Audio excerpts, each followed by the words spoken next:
성경 묵도하겠습니다. 로마서 12장입니다. 1절과 2절, 2절 말씀입니다. 우리 함께 합독하겠습니다.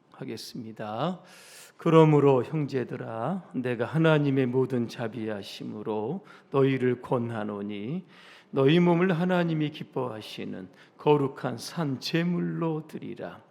이는 너희가 드릴 영적 예배니라. 너희는 이 세대를 본받지 말고 오직 마음을 새롭게 함으로 변화를 받아 하나님의 선하시고 기뻐하시고 온전하신 뜻이 무엇인지 분별하도록 하라. 아멘. 오늘 예배라고 하는 주제로 말씀드리겠습니다. 할렐루야. 아멘. 옆분과 인사하겠습니다. 예배가 복입니다. 1월 1일입니다. 수요일입니다. 오늘 저녁 예배입니다. 쉽지 않은 시간인데 오늘 이 자리에 오신 여러분들 주님의 이름으로 축복합니다. 한 해의 첫날을 또 예배로 시작하는 여러분의 삶에 하나님의 복이 늘 함께 하시기를 간절히 소망합니다.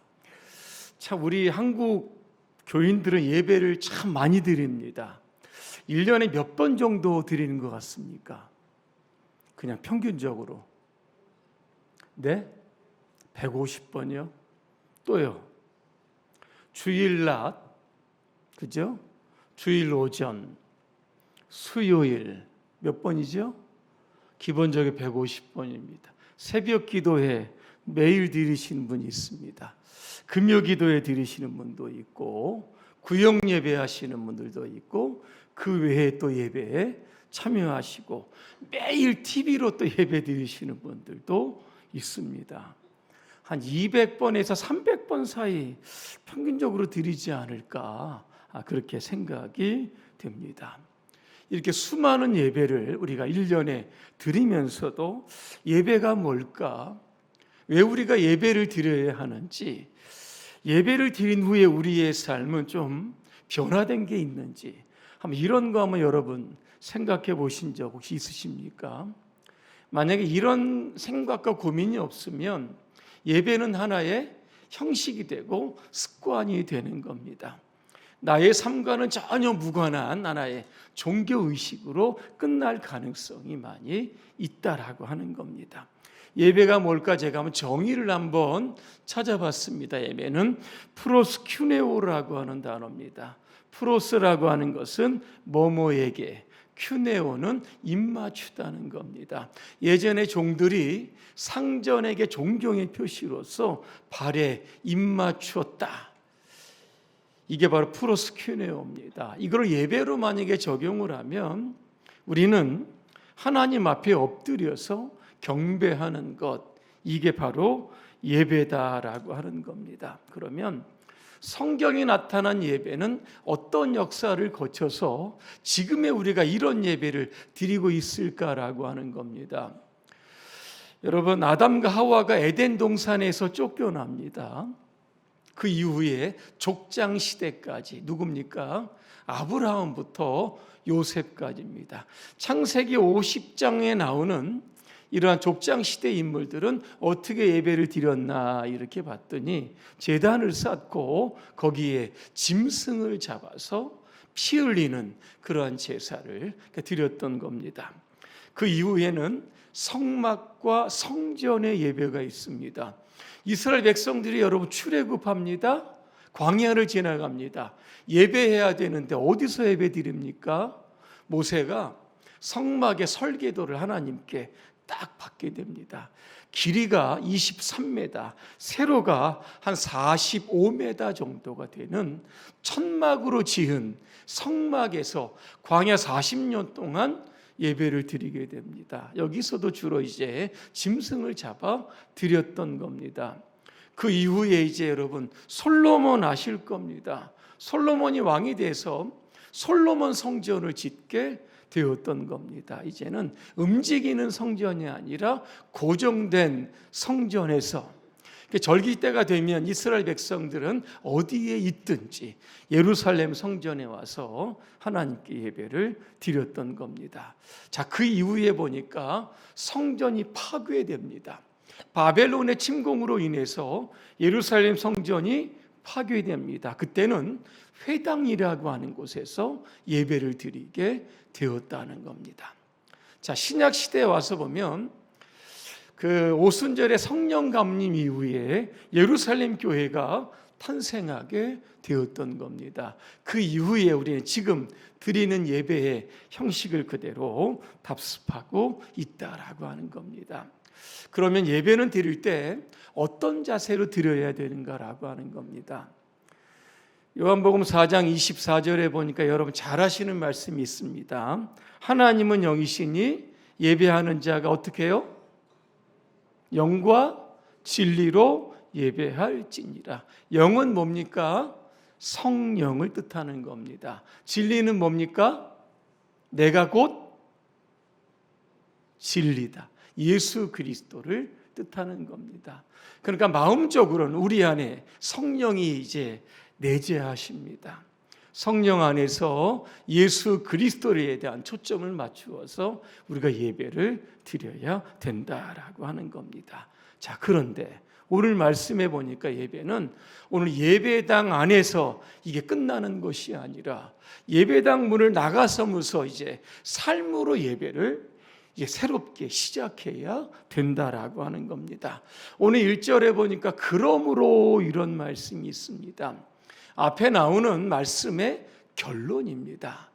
앞에는 어떤 말씀이 나오냐 이렇게 봤더니 로마서 1장 16절입니다. 복음은 모든 믿는 자에게 구원을 주시는 하나님의 능력이다 그랬습니다. 구원의 문제가 나옵니다. 사람은 구원을 위해서 복음을 믿어야 되는 겁니다. 그죠? 왜? 죄 때문에. 죄로 인해서 모든 사람들은 다 죽을 수밖에 없는데 복음 뭡니까? 기쁜 소식이죠. 예수를 믿으면 구원받는다. 그래서 모든 사람에게 구원이 다 필요하다.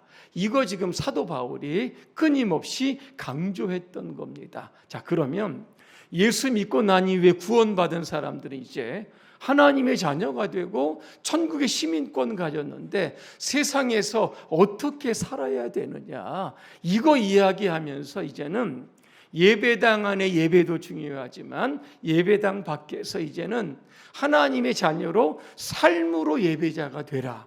오늘 바울은 이거 지금 강조하고 있는 겁니다. 첫 번째, 자신의 몸을 산 제물로 드려라 그랬습니다.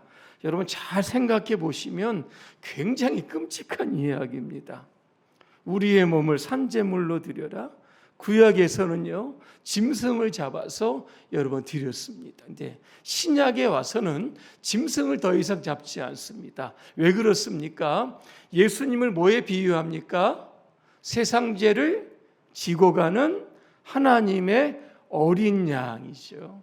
예수님이 어린 양입니다. 우리 인류의 모든 죄를 짊어지시고 십자가에 죽으신 어린 양입니다. 그래서 우리는 예배 드릴 때마다 우리의 예배의 초점이 어디입니까? 나를 죄에서 구원하신 예수 그리스도에 대한 초점을 맞추면서 우리가 예배 드려야 한다는 겁니다. 그런 의미에서 오늘 저와 여러분들은 어떤 사람이냐면요, 베드로전서 2장 5절에 보니까 거룩한 제사장이 되었다 이런 말씀합니다. 베드로전서에 보니까 왕 같은 제사장입니다. 다시 말하면 여러분은 이제 제사장이기 때문에 예배를 집례해야 하는 큰 여러분 역할이 여러분 주어졌다는 겁니다. 그러면 우리가 제사장인데 뭘로 하나님께 예배를 드릴까라고 하는 겁니다. 성경에 보니까 세 가지입니다. 하나는요, 찬양으로 예배를 드리자 그랬습니다. 오늘 히브리서 13장 15절에 보니까 그러므로 예수를 통해서 언제나 하나님께 찬양의 제사를 드립시다. 이것은 그분의 이름에 감사하는 우리 입술의 열매다 그랬습니다. 열심히 찬송가를 부르고 또 찬양대에서 찬양을 하는 것, 이게 뭡니까? 예배입니다. 찬양이 예배다. 여러분 삶 속에서 이제 찬양 여러분 많이 찬송가 부르시기 바랍니다. 그러면 예배자입니다. 두 번째는 한 영혼을 구원하기 위해서 열심히 전도하는 것. 다시 말하면 전도가 예배다는 겁니다. 그 로마서 15장 16절에 보니까 바울이요, 그리스도 일꾼이 되어 제사장이 되었다 그랬습니다. 어떤 제사장인가 보니까요, 열심히 이방인을 전도해서 이방인을 하나님의 제물로 올려드렸다는 겁니다. 무슨 이야기입니까? 열심히 전도해 하나님의 구원받은 백성, 천국 백성을 만들었다. 이것이 하나님이 기뻐하시는 산 제물이 되었다라고 하는 겁니다. 찬양이 예배인 것처럼 우리가 나가서 열심히 또 전도해서 영혼 구원하는 것도 예배다. 이렇게 바울은 말씀합니다. 오늘 보니까 몸으로 예배를 드려라라고 하는 겁니다. 다윗처럼 여러분 법궤가 이제 시온성에 들어올 때 얼마나 기쁘든지 여러분 춤을 추었던 건 여러분 한번 기억하실 겁니다. 예배할 때 우리의 몸을 막 흔들면서, 그죠? 그렇게 예배 드리라고 하는 것일까? 물론 그런 의미도 여러분 포함되어 있습니다. 어느 목사님이 교회에 이제 딱 부임을 합니다. 한 여자 집사님이 이제 상담을 요청을 합니다. 근데 큰 선글라스를 이렇게 끼고 온 겁니다. 그것 좀 벗어보라고 이렇게 이야기하니까 한쪽 눈이 시퍼렇게 멍든 겁니다. 왜 그랬냐 물어봤더니 남편에게 맞았다는 겁니다. 왜 맞았냐? 이야기를 이제 듣기를 시작을 합니다. 이분은 교회에 아주 열심인 분입니다. 한 번은 타 지역에 유명한 부흥 강사가 온다고 그래가지고요, 새벽부터 갔다가 저녁 늦게까지 집으로 돌아옵니다. 근데 이분의 남편은 교회를 다니지 않지만 아내가 교회 나가는 것을 반대하지도 않는 겁니다. 저녁 늦게 옵니다. 아무것도 먹을 게 없어서 늦게 온 아내에게 이제 뭐라고 이야기하는 겁니다. 교회 가도 좋고 집회 가는 것도 좋은데 먹을 거를 좀 차려내야 되지 않겠느냐. 이랬더니 아내가 이렇게 이야기를 합니다. 내가 매일 그런 것도 아니고 어쩌다 한번 그랬는데 뭘 그런 거 이해하지 못하느냐 그러면서 남편을 향해서 사탄아 물러가라. 그때 주먹이 날라와가지고 눈이 시퍼렇게 멍들었다는 거예요. 목사님이 이 여자 집사님의 이야기를 쭉 들으면서 참 남편 참 좋은 사람이다. 남편을 사탄이라고 했는데 한쪽 눈만 때린 거를 보면 진짜 좋은 사람이다. 나 같았으면 두 쪽 눈 다 때렸을 텐데. 그러면서 교회 안을 살펴보니까 교회 일은 열심히 하는데 집안일을 하지 않는 그 집사님들이 많이 있었다는 겁니다. 그것 때문에 가정에서 불화가 생기기를 시작을 했다는 겁니다. 그래서 이분이요, 목사님이 머리를 좀 씁니다. 신방 전도사님과 함께요, 길을 가다가 막 아무 집에 배를 누르고 막 들어갑니다. 그러면 이 여전사님 먼저 들어가서 싱크대도 한번 보고 옷장도 보고 창고도 보고 집안을 두루두루 막 살피는 겁니다. 만약에 정리가 잘 되어 있으면 교회에 봉사할 수 있지만 만약에 엉망이다 그러면 교회 봉사 금지령을 내렸다는 겁니다. 당시 1년 동안 교회 봉사 안 해도 좋으니까 열심히 살림만 하라라고 하는 겁니다. 교인들이 막 수군댑니다. 아니 교회 일 하다 보면 집안일 소홀히 할 수 있지. 목사님이 딱 한마디 합니다. 살림도 예배다 그랬습니다. 살림이 예배라고 하면 그렇게 엉망으로 할 수 있겠느냐라고 하는 겁니다.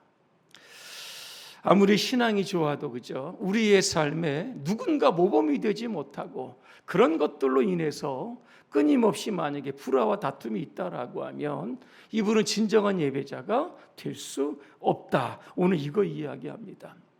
이 크리소스톰이라고 하는 중세 교부인데요. 이런 이야기합니다. 어떻게 우리가 우리 몸을 하나님께 산 제물로 드릴 수 있을까? 이런 질문을 하면서 이에 대한 대답을 하는 겁니다. 그가 이렇게 이야기합니다. 우리 눈이 사악한 것을 보지 않는 것이 예배다 그랬습니다. 우리의 입술로 남을 험담하지 않는 것이 예배다 그랬습니다. 우리의 손이나 발로 악한 짓을 하지 않는 것, 이게 바로 예배다, 그렇게 이야기했다라고 하는 겁니다. 이게 바로 몸으로 하나님께 예배 드린다라고 하는 뜻입니다. 또 하나, 삶의 예배는 하나님의 뜻을 분별하는 겁니다. 하나님이 아름다운 세상을 이렇게 지으셨는데 이 세상 안에 악이 이렇게 들어오는 겁니다. 그러다 보니까 이 세상 돌아가는 패턴을 보니까 선한 것은 없고 악한 패턴이 자꾸만 반복된다라고 하는 겁니다. 이 세상 속에 그리스도인도 살다 보면 나도 모르게 세상의 악한 패턴에 동화되기 쉽다라고 하는 겁니다. 자, 그래서 오늘 바울은 뭐라고 이야기합니까? 분별력이 있어야 된다. 하나님의 선하시고 기뻐하시고 온전하신 뜻, 이게 뭔지 분별하라고 하는 겁니다. 근데 이 분별이 여러분 쉽습니까?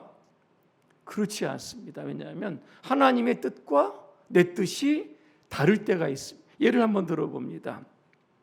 하박국 선지자 여러분 아실 겁니다. 이스라엘이 지금 패역합니다.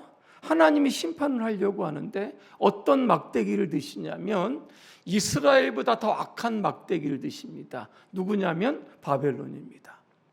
우상 숭배하는 나라죠. 폭력적으로 남을 침략하는 나라를 들어서 이스라엘을 심판을 하신다라고 하는 것. 하박국이 이해가 안 되는 겁니다. 그러면서 막 따지고 묻는 겁니다. 그때 하나님 뭐라고 말씀하시냐면 부지깽이의 비유를 여러분 드십니다. 부지깽이 뭔지 아시죠? 아궁이에 불 뗄 때요, 불이 안 타면 그거를 넣기도 하고 나무를 밀어 넣기도 하고 부지깽이입니다. 불을 잘 탈 수 있도록 도와줍니다. 그런데 부지깽이를 쓰다 보면 어떡합니까? 부지깽이에도 불이 붙습니다.